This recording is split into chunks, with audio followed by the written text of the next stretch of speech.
Today we're going to talk about staging and assessment, how to do that quickly, and specifically how this articulates through the different grades, how that relates to monitoring this either on your own portfolio or on the one that we prepared for you, which is represented by the green folder. Then we're going to go over the assessment by way of video and do some oral reading records, and then how this assessment ties with the instruction that you do. So how you match that up with your students. So that's our goal for today. This part right here, since we alluded to this yesterday, is where you have to start. So you know how to plan your groups and then how to target what you need to in your guided process reading. And so remember, the guided process reading then determines where you're going to do your shared reading and your read aloud.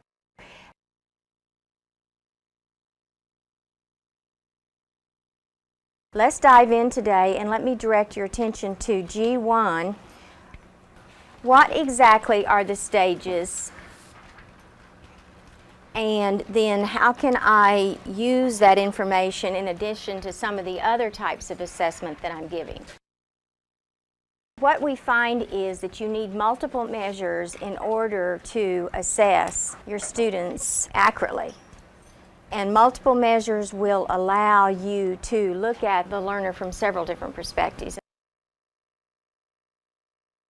The stages then are developmental, meaning that they're not necessarily ability, because whatever the student has in their system of thinking or their networking system is how far they are developed in their literacy. We do have stages of development in listening and in speaking, and we would suggest to you that with your ELD students that you consider monitoring them on the listening and speaking stages. Now, you probably have English language development sequence of some type that you're using that's included in your basal series or your adoption, and you use these stages along with that monitoring system. So you have several different inputs.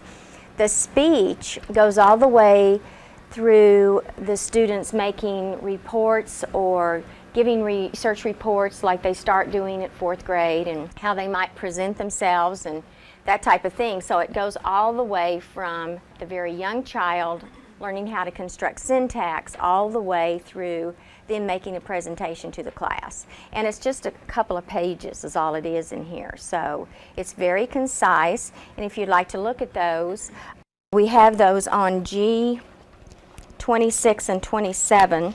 If you have a child that has low verbal skills, maybe you'd like to copy these off and put them in as part of your assessment or discussion with your parents inside your reading portfolios.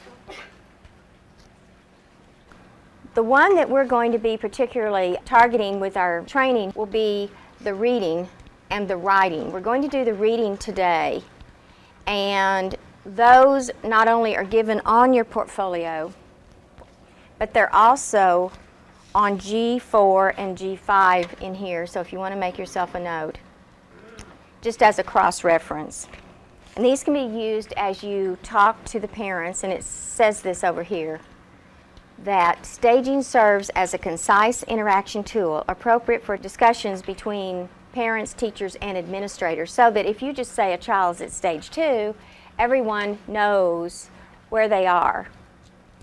If you say they're at 2nd grade, it doesn't really tell you as much. But they could be stage 2 in kindergarten, they could be developmental to stage 2 in 1st grade, they could be that in 4th grade. You also can use these stages of development in reading to indicate 2 different levels of literacy development in languages. So they could be stage 6, and in our transitioning students, we usually suggest that they're a minimum of stage 6 and have stage 6 practiced before you transition them. That was the original model for bilingual ed. But anymore, with some of our new legislation, we can't do that. So we transition them more quickly, but you still have to realize that you could stage them in two different languages, because the developmental stages represents where they think.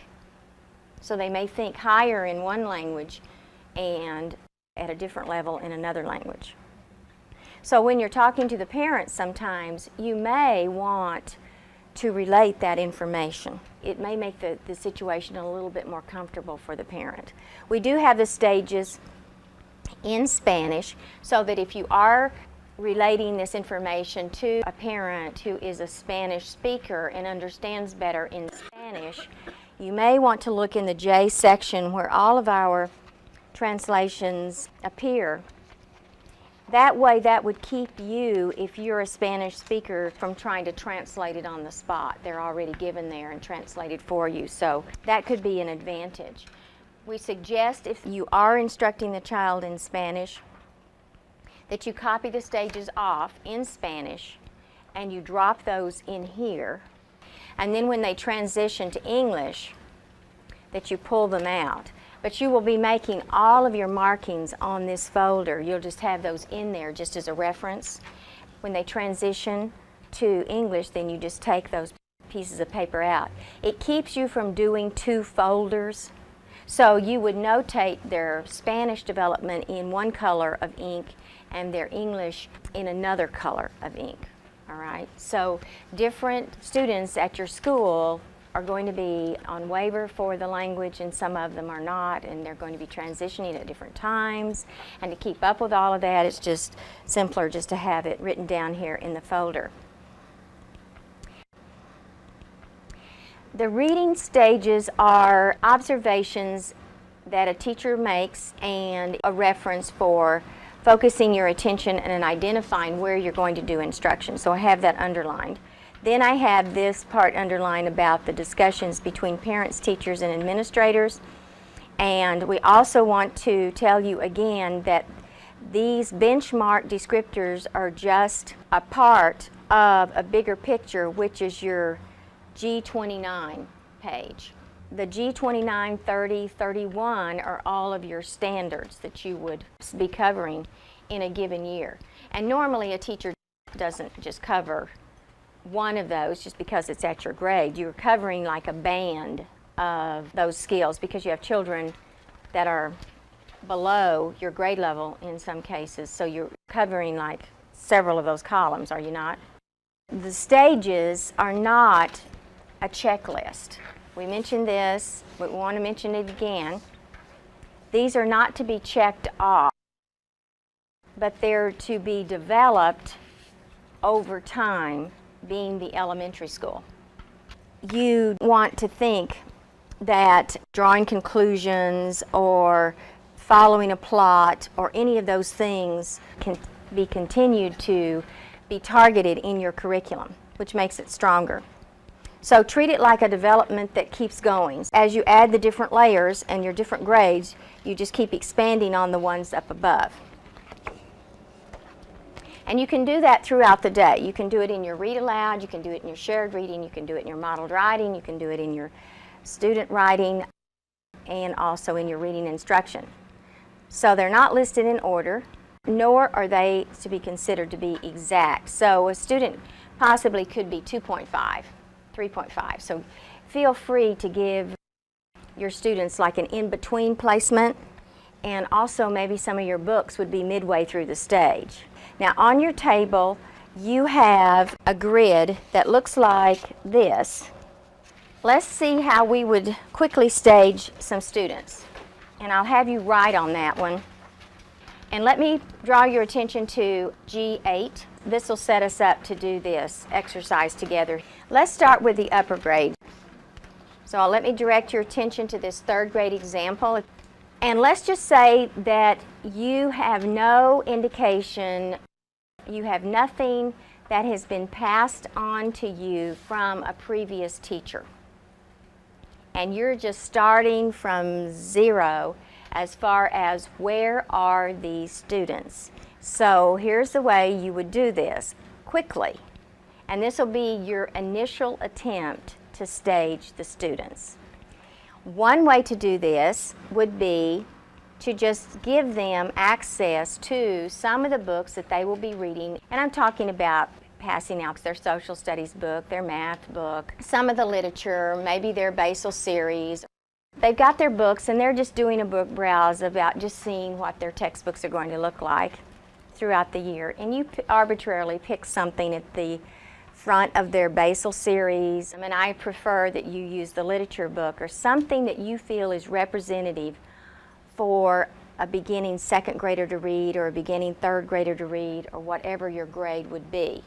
And you just walk around the room and ask each of the children just to briefly whisper read to you several sentences out of the book. Remember, this is just an initial assessment. It's just to get some kind of indication. I'm going to use third grade. What is the stage for third grade? What is the standard? It's a stage 6 of development in their brain networking system. So let me put third grade up here. If you want to do another grade like 4th or 5th or 2nd, that's okay. Just match it up. So whatever the grade is, that's what you would put right there. That's your standard. That's your goal for the year, to get them on standard. When you're going around the room, those children reading about 9 out of every 10 words that they come to, then you, in pencil, put down the date. Let's say that you're on a traditional year, so this would be, say it was September 7th. You might have to do this over a couple of days, but you're just getting an overview of where the students are. Now, if the student is struggling somewhat with the text, you date them back here on the column right before that. They could approximately be a stage below the standard. If they're struggling a lot, put them 3 columns back. And here, we're just going to put a 4 right now, but we really don't know where those children are. But we know that they're struggling readers with their grade level text. At the top of page G9 then, it says, take those students that are struggling quite a bit,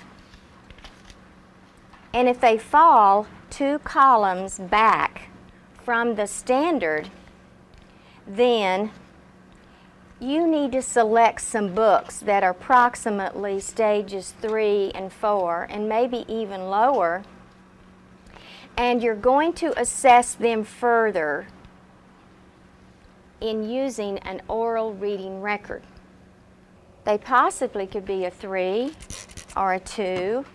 All of these children get the oral reading record first. So I've erased this student because they really weren't a 4. They were still struggling with stage 4 materials. And it could be, as I listen to them read, that I'm going to end up putting them at a 2. And let's say that I didn't get around to doing this until 3 days later or so September the 10th. And I finally found that they read about the 90% level at stage 2. Now, what this means is that you're going to have some examples accessible to the teacher. So this is like an assessment binder, and maybe you'd have 3 or 4 of these in your school. These should be books that are familiar to you. I've given you the list that I have as examples on G7. Let me direct your attention to stage 3 there. An easy stage 3 would be Pumpkin Pumpkin. A middle stage 3 would be Just Like Daddy. And a harder stage 3 might be a text like Too Much Noise. And of course, we would choose a page out of Too Much Noise that didn't have a lot of the onomatopoeias, like the sound words like swish, swish, hiss, hiss. An easy stage 4 would be The Little Red Hen, and a harder stage 4 would be Ira Sleeps Over. And then you have some Spanish books there listed as well.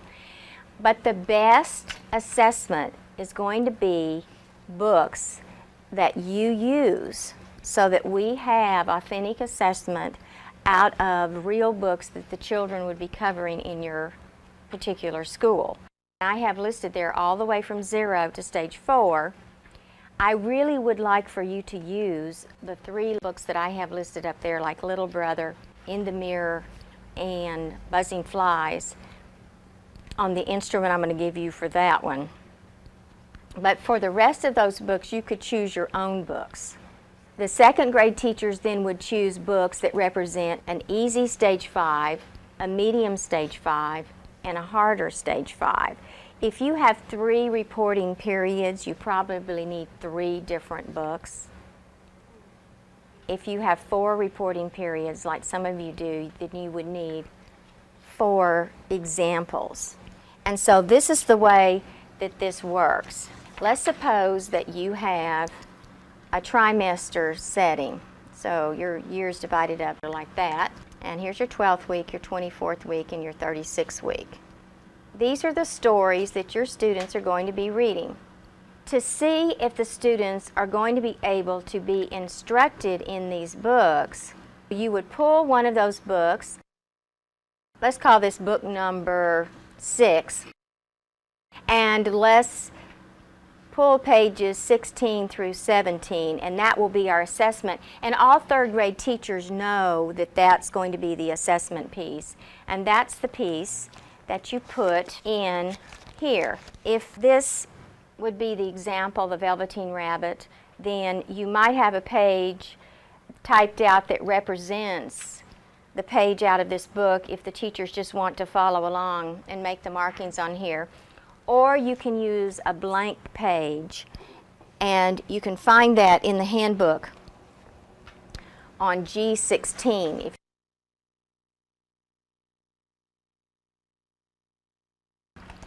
Then the second sample would come from the core, some from the basal, some from your trade books that you want the students to read the second 12 weeks. Then you would pull one of those, and that would be your pre-assessment to determine if the child is on instructional level and ready to take the next section of your instruction. So these would be your easy books, your medium books, and your harder books, because the story should get harder as you go through the year, and all of these are stage 6 if this is 3rd grade. And these would be your core, or ones the 3rd grade teachers have determined to be essential. That's what core means. It means, yes, we're going to cover this math book, and yes, we're going to cover these stories. So you have to go through every time you get a new set of books and determine, is this going to be a story that we want everyone in the 3rd grade to read, or is this going to be an optional piece? So this is the way your assessment is set up for your oral reading records, and also blends in your staging at the same time. Let's just say that you have a student at 3rd grade that can't read this. Where would the 3rd grade teacher get books that were 2nd and 1st grade levels? From the 2nd grade teachers and from the 1st grade teachers, and those would be housed in here, so they would be easily accessible. And so everyone knows this is the standard for our district, our school. This is what we expect children to be able to process at the 90% level of word recognition and comprehension. So when you look at this, then you would be going to those books that represented those different levels. Now, if you have this set up, when this student goes to 4th grade, this was our 3rd grade example, if you don't want to give them a beginning 4th grade example because the teacher has indicated that this particular student has been on standard and continued to be on standard by verifying that, dating that in your portfolio, then you may not need to assess every one of these children. All right, let's just take that a step further. let's say that this third grade child, you don't know where they are, but you tested them and they read this at approximately the 90% level. You started doing your groups, and you found that as you were doing your group instruction, that this student was able to think on this level, continue to process and recognize the words at 90%, and also do the comprehension at 90% or better. And these two blended together would be your instructional level. And you had evidence from their logs and from their verbal responses that they were doing really well in the group. Do you need to assess that child right here on an oral reading record to see if they're on standard? No. The only ones you would need to reassess each time would be the ones that are below standard, so you have evidence of how they've grown and what they're going to do. So once that initial assessment is put in place, then you can lessen the number of oral reading records that you're doing with every child. Yes? This is number one. Now let's move, right, to the second piece. All right, the second piece would be start groups. And what she's saying here is, after you start the groups, you're going to start to get an indication of how well they comprehend, correct? Now, since these are in pencil, you may want to scoot a few children around again. And you may, by this time, have moved your assessment also over here if you feel like this child is not comprehending at the stage 5 level. Some of these children might actually scoot over, but you need a few weeks to see that. You need about 2 to 3 weeks listening to the students before you really feel good about where they are placed.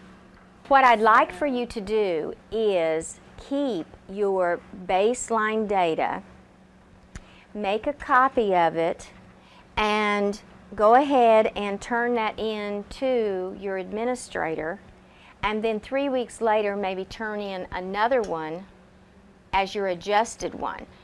But it's nice to have that baseline data, your estimate, turn in another copy of what you've done. See, this is necessary whether you're turning in anything or not, but at least the principal's getting some kind of a global look at what it is that the challenges are going to be in literacy in his particular or her particular school. But you really can't feel good about this until you start trying these children in groups with the comprehension. Now, after you feel good about that, you're going to go over to your folder, and on the first column, you're going to mark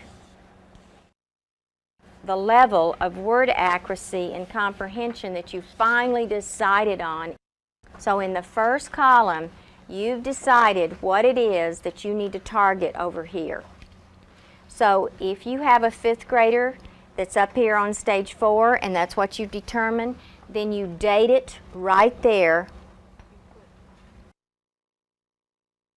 These first 2 columns are going to be the reality of where the child has developed to, so that this matches this marking, this matches this marking. The descriptors match right exactly where the child is. It could be a 5th grader, but they'll be marked right here. The first 2 columns are marked at the real instructional level. However, columns 3, 4, 5, 6, and 7 are marked on the grade that the child is actually in. You want to write where the child took their standardized norm reference test in this area on the appropriate grade. What this is going to show you would be if there's a gap, it's going to clearly show where the child is in the process of learning how to read. Here's a child that's a 5th grade student. They're processing at stage 6. This is an indication then of their flex group. They started actually their flex group at stage 5, and then they moved into stage 6. And they'll keep moving, but this shows that their instructional level for reading is not on their grade level. This shows the parent how big the gap would be.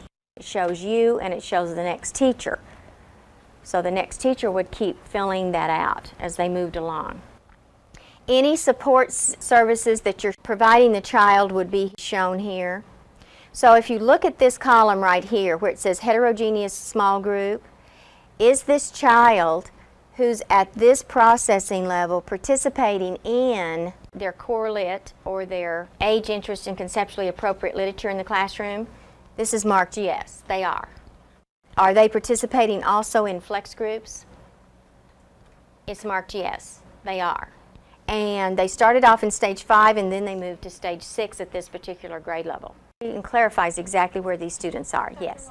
So this will literally go with the child from grade to grade to Yes, grade. it does. It goes from grade to grade. That way, the teacher doesn't have to take 2 months or so deciding where the child is. It's much more efficient to just get it down, pass it on to the next teacher. Since this child is marked low average in comprehension over here, where should the teacher start instruction? Even though the accuracy level is 98, where should the student start? They should stay there at stage 6 until they can comprehend better. And if they can read these selections at 100%, but their comprehension is low, do you see how you would mark that? We're still doing the comprehension on a 1, 3, 4 scale. No, you're not. We've got to make that a little bit more complex. All right, but let me mark it right here. Find on your folder, grade 2, draw a line in the middle of grade 2, about halfway between retail and the rest of this. Notice that it says, also include examples dated for comprehension performance. We showed you an example of that yesterday. Remember the survival log on video G that we were showing you how the children were logging in things, and I was telling you that a child who responds with its memories or one that says that the wild dogs were the main problem, there's a level of difference between the types of responses that you hear verbally. So not only will you have logs, actual writings of the child that will help you to determine the comprehension level, but you will also have verbal responses so that when you're making a judgment of their comprehension, it's reflecting what you're actually reading in the classroom.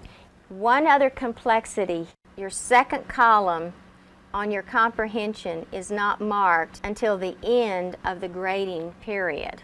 Okay, so you reflect on the logs, you reflect on the verbal responses. So 11-6, this child was given a comprehension score of low average.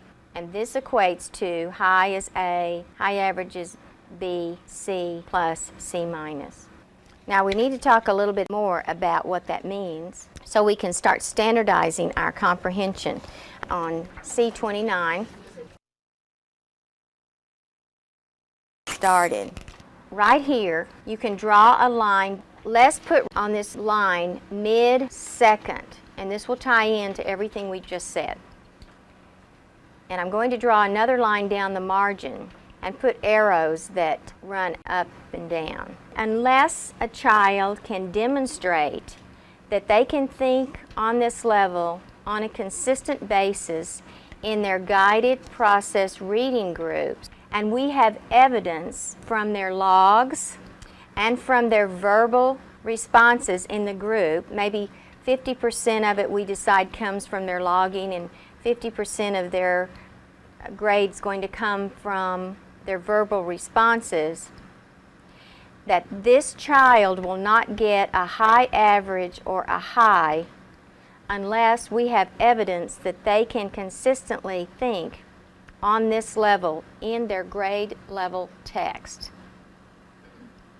If they cannot do this on a consistent basis, then they would be up here where they're just making very shallow inference level, or they would be only able to summarize And those children would be marked low, average, or low on that comprehension placement in that second column. What's the purpose of the arrows going up and down? It means that this critical thinking taxonomy is not like some that you've been accustomed to, where you had to go in order. It means that during a reading group, you could take a point up, and then the next point that you are going to make in the group could be way back up here again, and then you could build on that. So during a reading group, it's possible for you to move up and down this taxonomy on several occasions when you're talking with your students. Now we have a way to assess critical thinking and be consistent among our teachers as to what we're doing in comprehension and in our grading. We see great variability and a lot of different things going on from teacher to teacher to teacher, and it's not consistent. We're trying to tighten up what a high means and what a standard means in comprehension at these different grade levels. Now, this taxonomy gets harder as the books get harder. So the questions work because the complexity of the text will increase the difficulty of trying to do these things. So I think it would be a good idea for you with your grade level team to decide what it is you're going to think critically about in the major stories at your grade level. Let's look at one page, C56. Let's just write the examples that we've already used. Charlotte's Web, that's a third grade one, or Sarah Plain and Tall, which is a fourth grade one usually. If fourth grade teachers decide Sarah Plain and Tall is going to be a book that you want all fourth graders to read, you would then decide the major theme of the book, the message, and then spin off in the third column a way for you to visually represent the discussion or the analysis of that theme.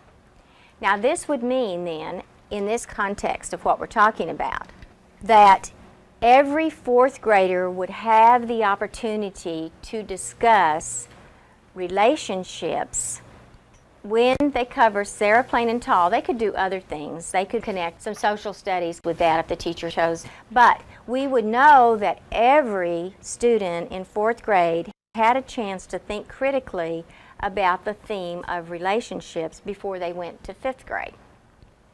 And then the fifth grade teacher might decide, if they're doing something like the Bridge to Terabithia, carry that development and that understanding from Charlotte's Web of Friendship in third grade to complexity of thought on Sarah Plain and Tall in relationships to acceptance and discussion in fifth grade, where we deal with the Bridge to Terabithia. We have conceptual development in our social studies that's built in. We have conceptual development in our science units that we do, correct? You continue on to try to develop the concept of energy throughout your science. But at this time, we don't have any connections of thoughts and building of critical thinking in our themes in literature. Could we add that idea of C56 to the back of your book where you're writing support possibilities? One of the things that we want to impart to you is that we're doing this because we want children to be able to think critically. But the major reason is we see such good growth with our students. We see these children who have been so passive in our classrooms that when we start discussing issues like this in books, they begin to sparkle again. They pay more attention. They become more active thinkers. They want to talk about things like this. And we too often think, oh yes, I know that reading is comprehending and I know there's comprehension skills. But I think we can enhance that understanding if we start talking together about what it is the major discussion The teacher wants to go off and do lots of connected activities through cross-curricular things or other activities connected to the book. But we do need to get our comprehension built in from teacher to teacher to teacher within a grade level so that we know that we're sending these children with some consistency and cognitive development on certain things to the next grade. If you want your students to be better critical thinkers, then it's up to you to make them that way, so that means that your instruction has to focus on it. If you want them to be better at phoneme awareness, what are you going to do? Focus on it. Your focus determines what you get. So, if you say to me, my kids just don't comprehend. They don't even recognize the main idea. What is that saying? You're not focusing on it enough then. And maybe you brainstorming. You can go in and say to a group of teachers, my kids just don't comprehend very well. I need to rethink the way we're doing this at the second grade level so we get better results here. What are you guys doing? You see what I'm saying? Kind of sharing that. And just being very open about the fact that maybe they know something that they found that works real well. Sharing that information is only going to enhance the group effort to get those kids to third grade in a better way. So that's what we're trying to accomplish here. Okay, it's break time. 10 minutes. Then we'll go to the kindergarten and first grade.